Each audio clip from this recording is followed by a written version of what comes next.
Okay, so the conversation is, has DeSantis policies created massive backholders for the Florida pensioners because he won't divest the Florida pension out of the Russian markets? Let's go ahead and get into it. Now, to quickly understand the state of the Florida pension fund, what you want to do is watch this video, which was recorded, I want to say, about almost a year ago, which explains the state of the Florida pension fund, which nobody's talking about. However, it is a real thing, and this can impact the fund even more than the fact that they have investments in Russia. Let's go ahead and watch this quick video. They're the people who come to our rescue, protect our streets. Members of the National Guard who responded to the COVID-19 pandemic. Educators of our kids and grandkids from K-12 public school classrooms to public college and university campuses. We rely on them. They rely on the state when they retire. And right now, experts say that pension system is running dry. It's going to run out of gas. The only question is when. Dr. Adrian Moore is an economics expert with the nonprofit Reason Foundation. He points to the numbers. 20 years ago, the Florida retirement system's liabilities versus assets had a $14.5 billion surplus. But after the recession in 2009, it became a $15 billion deficit. Today, it's a $36 billion deficit. The Department of Management Services claims by 2050, investment growth will erase the debt. Which seems unlikely since the same people making the same investments in actually a much more volatile stock market. Counting on the retirement system remaining sound are more than 465,000 retirees and nearly 645,000 active working members of the program. Republican lawmakers say the answer is Senate Bill 84, a retirement overhaul. It would close the pension plan to new enrollees after July 1st, 2022, and make investment plan or 401k membership compulsory. Excluded from being dropped from the pension, firefighters, emergency medical technicians, police, and corrections officers. The idea that the state pension system for new hires would go away is devastating news, especially for students here on the campus of UCF studying to be future teachers. It's really scary knowing that everything is changing. Hannah McRae is expected to begin work teaching special education next year. But if the retirement changes become law, she'll likely be shut out of the pension.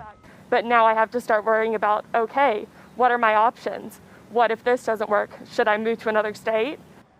Those already in the pension system are safe, but retired state workers call shutting down the pension puts the investment risk for retirement unfairly on workers. Who's going to take care of them? And that is a great concern. Supporters of closing the pension say teachers and other state employees will have more control and portability with their retirement as they move from one job to another. And taxpayers will save nearly $8 million a year, with cities and counties paying less into the retirement system. Greg Fox, West 2 News. In the Florida House, the bill's currently in committee review. If it passes in the House and the governor signs it, Florida taxpayers will save nearly $8 million a year, with cities and counties paying less into the retirement system. West 2 News has requested for more than a week an interview with someone from the Department of Management Services for the state, but they did not respond in time for this report.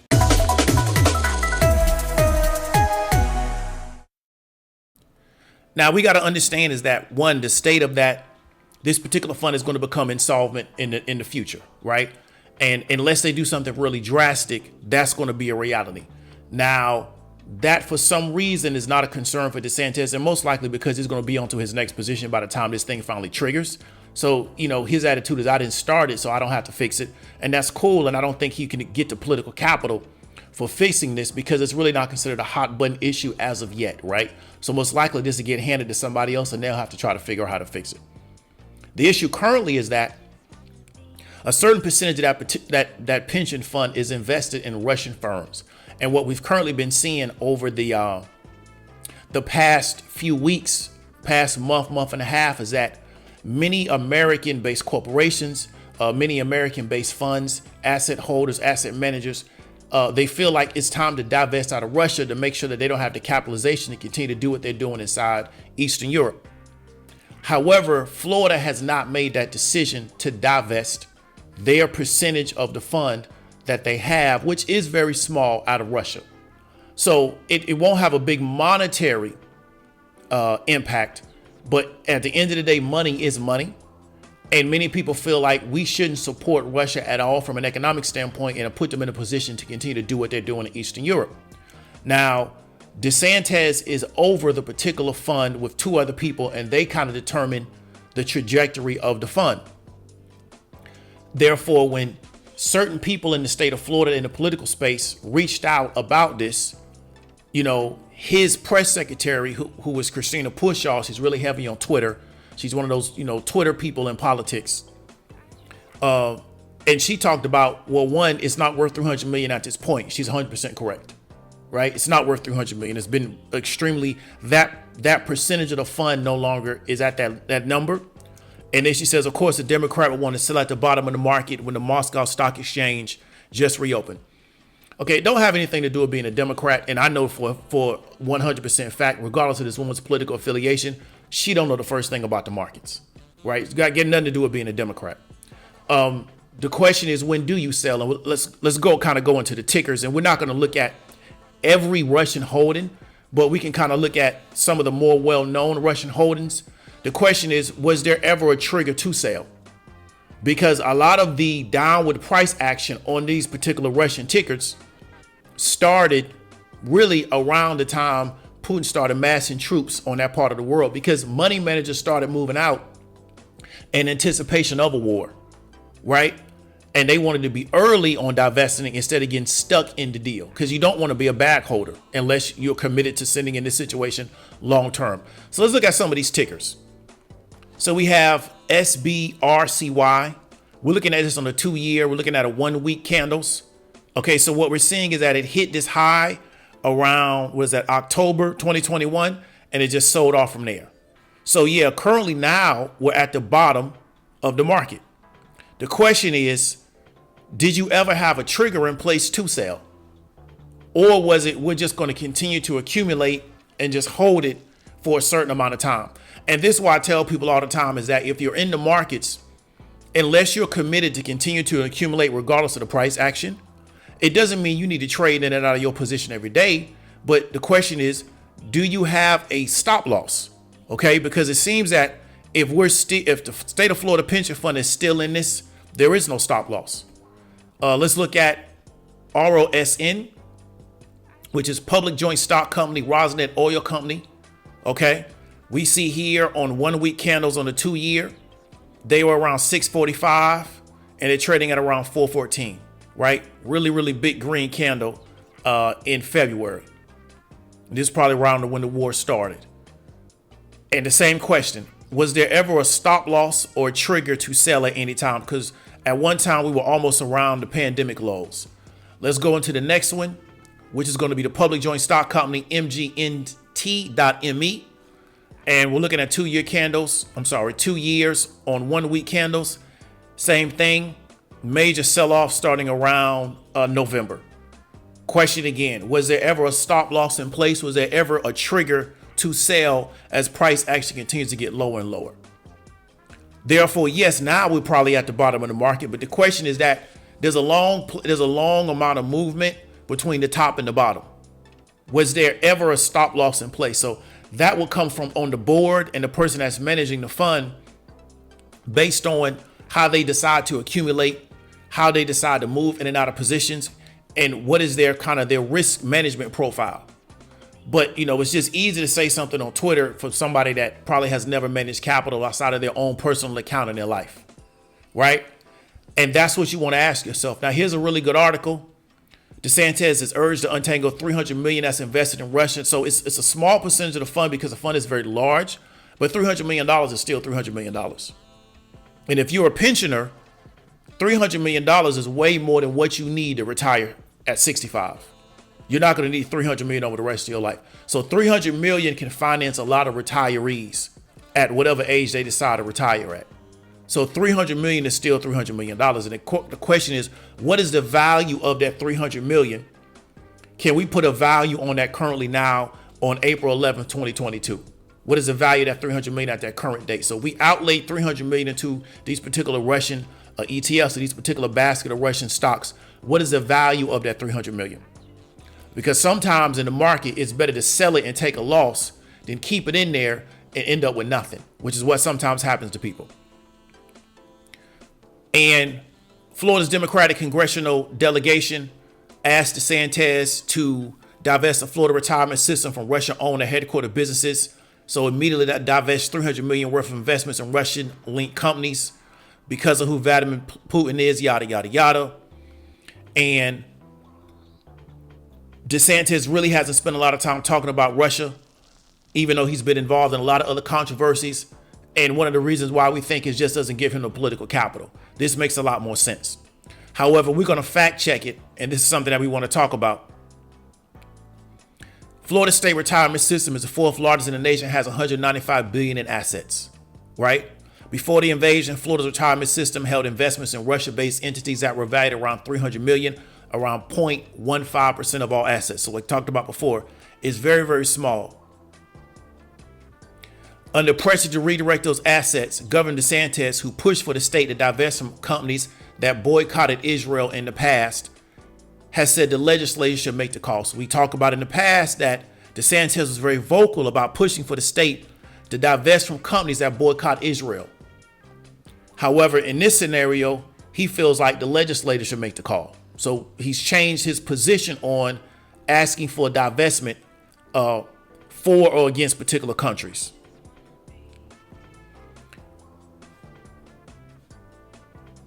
This particular agriculture commissioner says that DeSantis is choosing to keep 300 million of Florida's pension invested in Russia, hoping the country rebounds. He's betting our pension on Russia. So he's really not betting the whole pension, but he is betting 300 million, which would pay for a lot of people's retirements.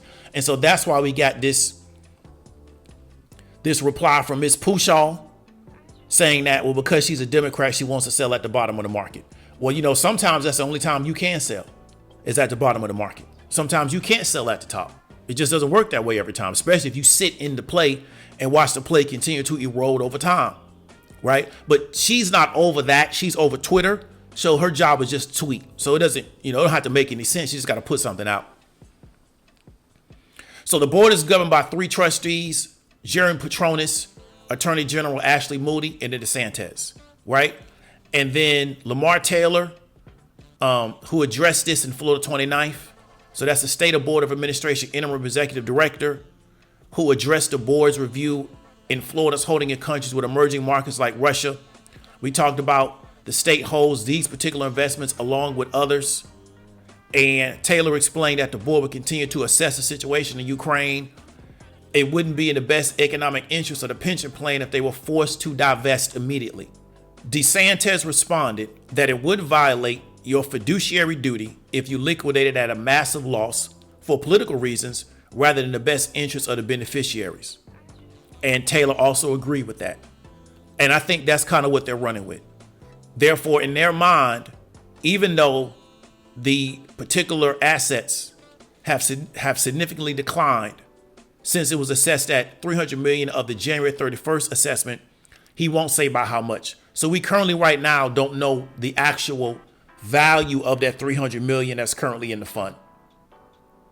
However, DeSantis and Taylor agreed that it's not in the best economic interest of the pension plan to divest at this current time, and it would seem more of a political move than a move in the best fiduciary interest of the particular pension fund. And that's currently what we're dealing with. Okay, so the goal now is let's sit in this particular deal and hope that it recovers. The challenge is that it may never recover. And if it does recover, it may not recover to where you can break even or you can leave with a profit. Right? And so you got an opportunity cost, but you also got a loss of capital in the fund. And that's kind of how they're playing this. And so we currently have the current issue with the pension fund. Then you add this in, and it's not a good look for the Florida State Pension Fund. And that's why I want to really encourage people is that when you let other people Nothing wrong with having a pension fund. Nothing wrong with having a 401k. However, when you let other people have 100% control of your wealth management, and they don't necessarily have your best interest, they're trying to do 5 different things at the same time, and then they're going to use your wealth and your situation with your wealth management and the money that you work for, that you put into this pension fund. They're going to use that as like a political football, right? To get what they want to get out of the world. You always want to ask yourself, do you want to be in that position? And that's why I'm an advocate of, yeah, you can put money into your pension fund. A pension fund's a great scenario. Yeah, you can put money into your 401k. That's a great scenario. But I want to really encourage people, when you leave everything up to other people who, you know, he quote unquote has a fiduciary interest. Yeah, but you got to understand something. If you don't have a retirement and he does, it doesn't matter if he messed up. You still got to figure out how to retire. And that's what I really want to get people to understand. These people are going to move on to their next position. They're going to be all right. But we may have residents in the state of Florida that can be negatively impacted by this, irregardless of whether or not you agree with this guy's politics, because the money don't have anything to do with politics, in my opinion. And that's what I want people to understand. When you leave your retirement up to another group of people to make sure you retire comfortably and you're hands off, they play these kind of games with your retirement because they're good and they know they're going to be taken care of. And if it doesn't work, oh well. And if it does work, oh well, because it don't matter to them anyway. And that's what I want people to understand, right? So in 2022, we're going to continue to observe this situation. What I want to do eventually is figure out what is the value of this 300 million that they put into Russia. What is it valued at now? And then try to determine, well, if it's well under the 300 million, does it now make sense to keep it in there and hopefully if it rebounds, which I don't think will happen? Or do we pull it out and just take the loss and then try to figure out, can we regain that somewhere else? Or we just got to deal with the loss? It's just going to be a sunk cost. If you got any questions, hit me up in the comments. David W. Williams, also known as Diamond Dave. I'll talk to you later.